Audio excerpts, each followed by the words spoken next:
Hi viewers, welcome to our channel. இப்போ நாம் இந்த பனிக்காலத்துக்கு ஏற்ற மாதிரி சளி பிடிக்காத இருக்கிறதுக்காக சளிக்காகவும் தூதுவளை ரசம் அப்படின்றது செய்கிறது எப்படின்னு உங்களுக்கு நான் செஞ்சு காமிக்க போகிறேன்.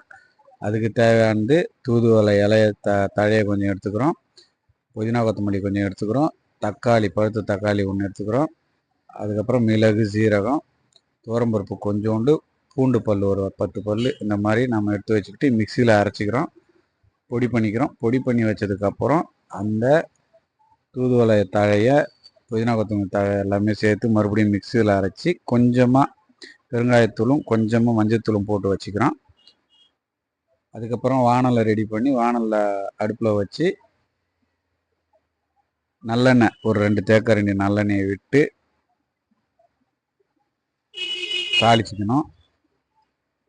இந்த தூதுவளை ரசம் அப்படின்றது சளிக்கு ரொம்ப நல்லது, உடம்புக்கு எதிர்ப்பு சக்தி ஜீரண சக்தி கொடுக்கக்கூடியது. அதனால் இந்த தூதுவளை இலை பறிக்கிறதுக்கு தான் கொஞ்சம் முள்ளாக பார்த்து கஷ்டமாக இருக்குமே தவிர அதை பார்த்து எல்லா இடத்துலையும் கிடைக்கும். அதை ரெடி பண்ணி எடுத்துன்னு நீங்களும் இந்த மாதிரி செஞ்சு சாப்பிட்டு எங்களுக்கு உங்களுடைய கருத்துக்களை தெரிவிங்க. தூதுவளைன்றது எல்லாத்துக்குமே ஒரு ஹெல்த்தியான ஒரு மூலிகை சாறு, மூலிகை அப்படின்னே கூட சொல்லலாம். இப்போ நம்ம எண்ணெயை விட்டு தாளிக்கிறோம்.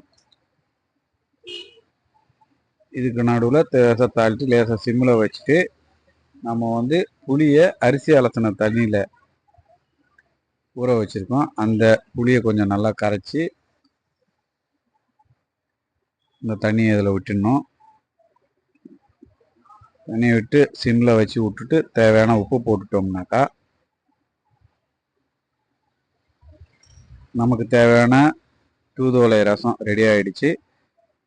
நீங்களும் உங்கள் வீட்டில் செஞ்சு பார்த்துட்டு உங்களுடைய மேலான கருத்துக்களை சொல்லுங்கள். எங்கள் சேனலை சப்ஸ்கிரைப் பண்ண